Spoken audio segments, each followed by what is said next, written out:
Alrighty, it is 7:42, and I'm done with Starman. There's a Starman somewhere in the sky, and it is Jeff Bridges, and he comes down to Earth, and apologies for that, that was terrible. He comes down to Earth and is in the form of a ball of energy, and he comes into the house of a widow, played by Karen Allen, called Jenny, whose husband recently passed away and looks exactly like Jeff Bridges. And he assumes that form. It's a really quite elaborate and incredible sequence when she comes into the living room and finds this grotesque like baby writhing around on her floor and kind of like its body growing. And this alien creature finds a strand of her husband's hair and uses that to kind of create himself in that image through the DNA. And so he becomes this, this clone basically of her kind of deceased husband.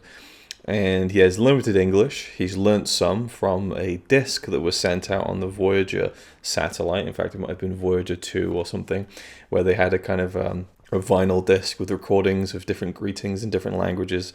And it was kind of an invitation, which is accepted. And they go into more detail about that, especially towards the end, as to whether or not Earth has been visited before by this species. But he needs to get to Arizona, because his ship was shot down by the government. So he didn't land where he was supposed to. So he has 3 days to get back to where he was supposed to be in the first place, which is, obviously it's not spoiling things to say that they get to the place where he's supposed to be picked up by his mothership. It's a huge real-life crater, which is apparently around 49,000 years old. And just, it isn't even really shot that kind of grandly or anything, but just seeing that crater, this real life massive crater about a mile wide, hugely deep, it was just staggering.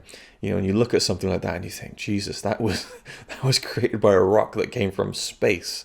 It makes you wonder, what the flat earthers think about craters. Where do they come from? Oh, it's a reflection. Anyway, that's a whole other topic for a whole other video. In fact, I wouldn't even ever get into that. But regardless, Starman is actually a road movie, which I was so glad of, because I love road movies or movies where characters go on a journey together. And Jenny, and he isn't called anything in the movie, but we'll say Starman for the sake of argument. That's what he's credited as in the credits. Starman, Jeff Bridges. Starman and Jenny, they go on a road trip. She at first feels like she's being strong-armed into this, kidnapped in a way, and she tries to get out of it, and then she eventually learns to kind of understand him a little bit and empathize with him a little bit. And so the film actually deals with this theme of understanding and of trying to learn more about other people, in a sense. And he is very fascinated by humans and Earth people. And he, his English is limited, his understanding is limited, but he learns as he goes and remembers everything he hears. And there's lots of funny moments where he kind of repeats things back to people, both in a way that makes sense, like when a waitress comes up and says, here's your pie, it's terrific, and he tastes it and he goes, it's terrific. That, something like that works. Or whether a guy comes up to him and punches him in the face and goes, bingo, and spits out his spittle, and then Starman stands up and punches him in the face and goes, bingo, and spits out too. So really, really funny moments like that. And there are a lot of funny moments, but it's not a comedy. It's for me, it's a romance, between these two characters. And it isn't this kind of, for the most part, when you deal with romance movies, it's emotional, but there's always an emphasis on the physical, I think. And this was, there is some physicality there to this romance, but it's more, it felt like a much deeper bond. It felt like an unexplained thing. How could you ever begin to understand a romance between a human being and an alien life form? Because it's never going to happen. But so it's one of those things where you can't really understand it on a level that makes sense in your own reality, but you just wonder what would happen if I was on a 3-day road trip with an alien species who happened to look like the love of my life, who's no longer. It's a very loaded movie in that sense, and I think Karen Allen plays it perfectly. She doesn't overdo it so that it's like kind of really sad to see her all the time. I think the sadness is behind her eyes. She's going about kind of this situation.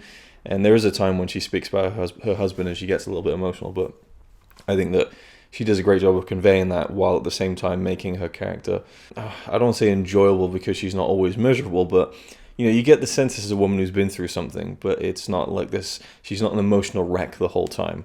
And as the film progresses, we get to see her lighten up a little bit, and that's kind of the Karen Allen I love from the Indiana Jones films. There's just such a spark in her eyes, and her smile just lights up the screen. So it's great when she kind of loosens up a bit and begins to enjoy spending time with Starman. And I found their relationship really touching, and the music is seems to be kind of based around a central theme that keeps getting kind of reprised, and I loved that central theme. It's not a John Carpenter piece, and again, he didn't write this film, but he did a great job directing it, I think. And I read a couple of things on IMDb, some trivia. There's nothing on the Blu-ray, unfortunately, no special features, but he was saying how it's a film that people wouldn't have expected of him, going from The Thing and Christine, in the 80s, Escape from New York, and then you have this rather tender, kind of romance story with this lovely dash of science fiction. I loved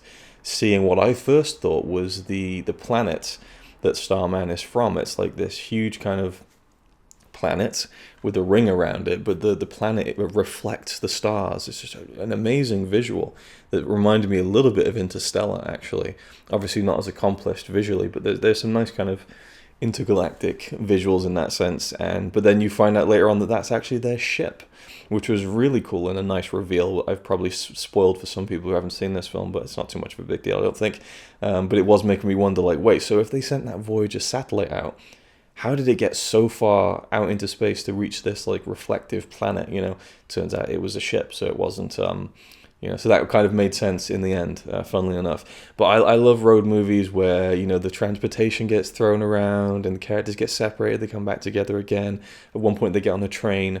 The only thing I didn't like about the film is this one beat where they need a car, they need transportation, and so there's these travelers driving by, and Jenny says, she says, "Hey," so the truck stops and they jump in the back of the pickup truck, and that's it. They don't say, "Hey, can we catch a ride?" They just jump on the car, and then the driver drives off. There's no kind of dialogue there whatsoever.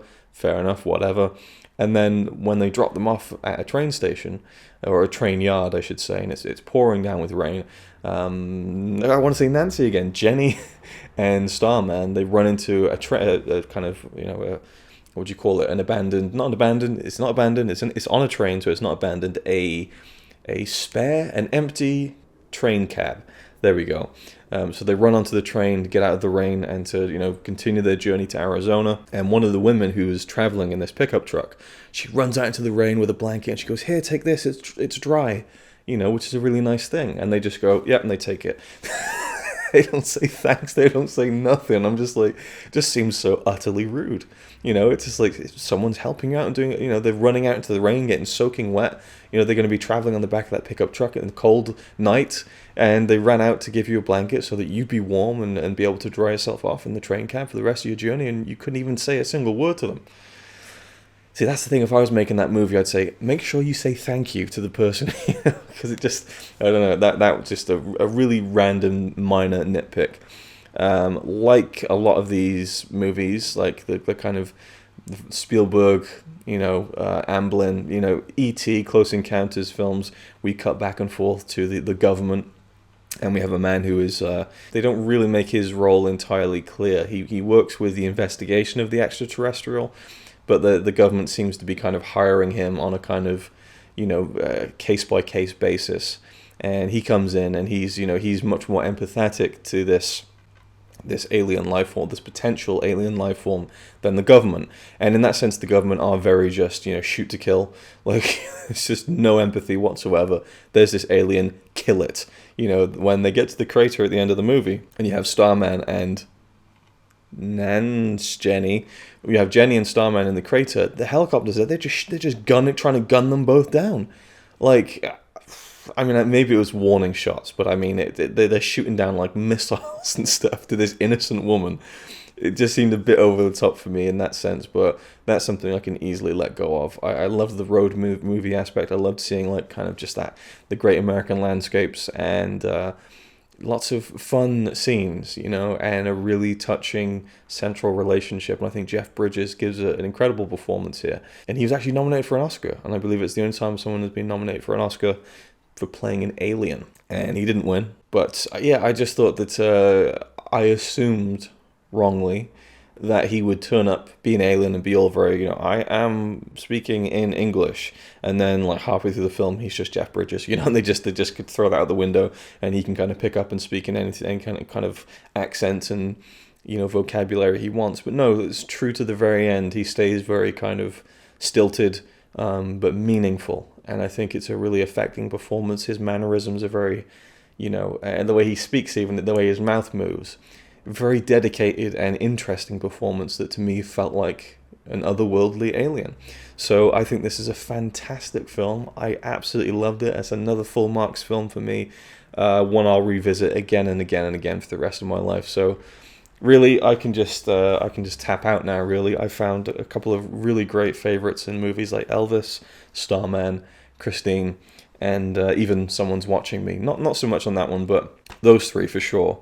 I've absolutely loved, and this just, yeah, I really did love it. It did feel very familiar in that sense, like I'm saying, like E.T., but it's a different story. It's a more adult kind of alien landing and needs to get home and kind of bonds with someone's story. It's not as good as E.T. E.T. is like an emotional powerhouse, you know, but there is a very touching moment in this, and I just yeah, and there's one thing that's set up in this film. That kind of is, I won't go into it actually, but there's a thing between the relationship between Starman and Jenny where she tells him something, and as soon as she told him, I thought, I see where this is going. And so it was really predictable what happened next. It's a thing that he tells her in the train cab, if you've seen the film. And I knew it was coming, absolutely knew it was coming. Didn't know when it was going to happen or when it was going to be revealed. But when it did, I was like, yep, I could see that coming like 2 miles away. But the way that it was done was really nice and understated and different than what I would have imagined. And so sometimes you might know what's going to happen in a film, or you might guess what's going to happen in a film, but it's all about, it's not always like what they're going to do, but it's how are they going to do it? What's the execution of a certain idea going to be? And I thought the execution was beautiful and made it a really memorable moment in the film, which I, again, absolutely loved.